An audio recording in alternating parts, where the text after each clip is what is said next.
bersedia. Apabila demikian, saya minta saudara-saudara untuk mengikuti dan mengulangi kata-kata saya. Demi Allah, saya bersumpah akan memenuhi kewajiban saya sebagai Bupati Aceh Selatan,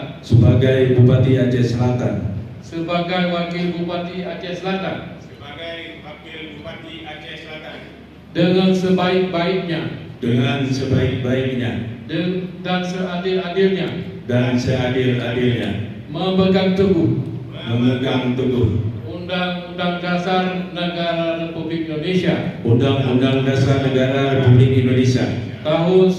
tahun 1945 dan menjalankan segala undang-undang